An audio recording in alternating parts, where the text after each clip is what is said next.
I think these suspects, right, if they're found guilty, the whole book should be thrown at them. This is a very heinous... Death penalty? Sure.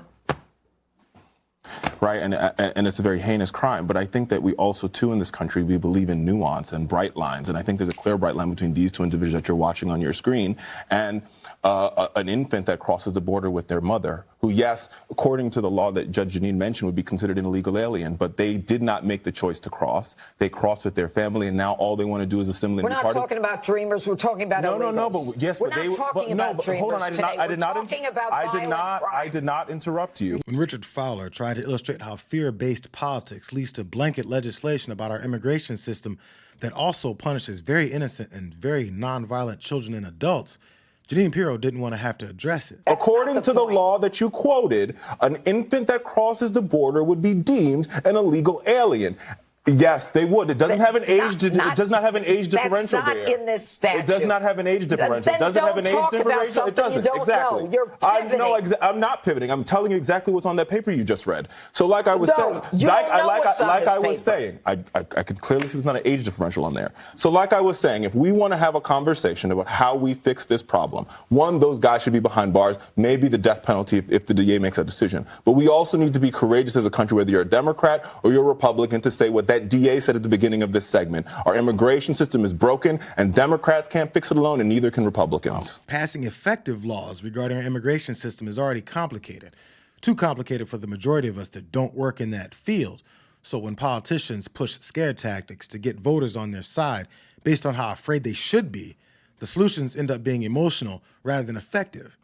We stop talking about solving issues and go to dehumanizing enemies that we've never stopped to analyze why they've decided to migrate here. Dana White, did anyone ever hear of Dana White? He's a legend, right? UFC, ultimate fighter, ultimate fighting, and he's a fantastic man. I said, Dana, I have an idea. Why don't you set up a migrant league of fighters and have your regular league of fighters, and then you have the champion of your league. These are the greatest fighters in the world. Fight the champion of the migrants. I think the migrant guy might win. That's how tough they are. He didn't like that idea too much, but actually, it's not the worst idea I've ever had. No, these are tough people. These people are tough, and they're nasty, mean. So if you're the type of person that chuckles while imagining turning humans into gladiators for the emperor's entertainment, you'll have no problem when they're mistreated and considered animals. Responsibility. Why do you use words like vermin and poisoning of the blood? The press, as you know, immediately reacts to that by saying, well, that's the kind of language that Hitler and Mussolini used. Well, that's what they say. I didn't know that, but that's what they say. Because our country is being poisoned. Look, and we can be nice about it. We can talk about, I want to be politically correct, but... So Trump echoes Hitler and simply blows it off as being politically incorrect, because he's looking to normalize the very same rhetoric that convinced enough people that they should endorse genocidal ideas. So we're no longer talking about solving any immigration problem that we have, or the reasons for the large numbers of people making life-threatening journeys to get here. We just have people hell-bent on using tragedies to progress their punitive agenda, whether it's true or not. The illegals are behind bars for a second. They come out, they flip off the cameras after they beat up cops. So this is from March 2nd. Man charged with attacking cops in Times Square and vilified in Trump ad was misidentified, DA says. A Venezuelan man who became the subject of national attention for allegedly kicking a police officer in Times Square, then flipping off news cameras on his way out of court, was cleared of any wrongdoing on Friday after prosecutors concluded he played no role in the attack. It was initially believed that a person seen on the video on the January 27th brawl, wearing a black and white jacket with pink shoes, was Johan Boada, according to police. However, the Manhattan DA's office has said that the person was actually 25-year-old Marseille Este, who has since been arrested and charged with assault on a police officer. The stunning exoneration came weeks after Boada went viral as the smug face of the brawl between migrants and police officers that touched off widespread political fervor. He featured prominently in a pro-Trump political ad titled Joe Biden's Middle Finger, which ended on a freeze frame of Boada making the gesture while leaving his initial arraignment. This happens all the time. When the basis for a policy that targets what the people in power consider one kind of person based on race, ethnicity, gender, religion, or country of origin, That ignorance leads to discriminatory policies that criminalize anyone that they consider bad and produces more misinformed supporters. But then again, they don't mind uninformed voters. That's who they're targeting for votes that have nothing to do with the problem. And all of a sudden, all this money shows up for illegal immigrants. And by the way, the illegals magically always appear in their shelters, magically always appear in black neighborhoods. The black community in Chicago is going, what the heck is going on? We didn't know there was all this money. I mean, we're raising, as Corey is, from private money, or they're being told there's no money for youth centers to keep kids off the street, or whatever the program is, even the homeless. But there's room and shelter space for illegals. So clearly it's frustrating, but it's more than that. It's revealing. I think a lot of African Americans are waking up to the fact that the Democrats maybe really didn't care about them, that they were just another voting bloc. And when this other voting bloc, which, you know, when Joe Biden opened the border, they're coming through, they're having a lot more kids.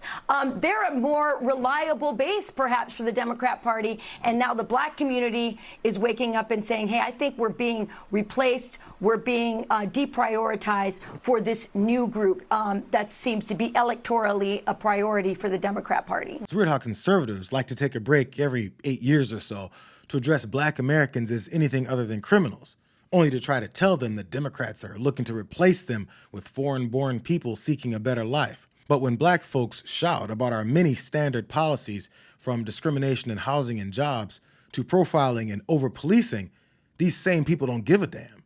They think they can create a boogeyman to scare us into supporting politicians that have no desire to represent anyone that isn't in their circle. So while all the people they dismiss are fighting, they can destroy our economy and blame the usual suspects. A number of Nobel Prize-winning economists coming out today talking about the difference between a Biden election mark versus re-election versus Trump winning. And this is something else that Steve Eisman basically shrugged off and said, doesn't really think it matters. But they were talking about the fact that Trump would be a lot more inflationary. Is that how you view Trump 2.0? Yes, I do. I mean, just think about the policies he's putting forward. And here, of course, I'm assuming that he gets roughly what he wants. But if he does, then it's going to add to inflation. I mean, the tariffs by themselves are going to be quite significant, 10% across the board. He's talked about 60% on Chinese imports into this country. His immigration policy, particularly deportations, I mean, that, you know, if he actually could follow through on that, that would be highly disruptive to leisure hospitality, retailing, the mining industry, agriculture. You know, food prices would go back up. So while Trump looks to deliver on satisfying his promise to conduct mass deportations, to claim that he's cleansing the country of the scary people that he's conditioned folks to believe are destroying the economy, he won't admit that those policies have negative effects on the economy. Think about the tax cuts. They're deficit financed. There's no plan for paying for the tax cuts, and he's talking about more tax cuts. You know, lowering the corporate tax rate even more, which will add to deficits, and that's a stimulus, fiscal stimulus, adding to the economy's growth when it's already at full employment. And of course, this is now more speculative, but there's been, you know, very credible kind of media reports about thoughts about impacting the relationship between the executive branch, the president, President Trump, and the Federal Reserve Board and Fed independence. And of course, you know, a bedrock of a well-functioning market economy is an independent central bank. And if that's eroded in any way, that's going to result in more inflation. I can go on, but, you know, you add that all up, that's a brew for higher rates of inflation. Ironically, being an authoritarian that hopes to control aspects of the economy in any way he sees fit, including providing even more handouts to his lazy elitist supporters, would exacerbate the problems that he keeps complaining about. So the best way to keep reality from reaching his supporters' minds is to make sure that there's a healthy problem at the border to keep the boogeyman narrative alive. On immigration, Sarah, I think it's the same thing. President Biden can talk about how Republicans have only wanted to weaponize this issue when they were faced with an opportunity to actually fix a huge part of this in terms of border security. They turned their back on their own bill. That says to the American people that this is a candidate and a party that has no interest whatsoever in actually solving the issue.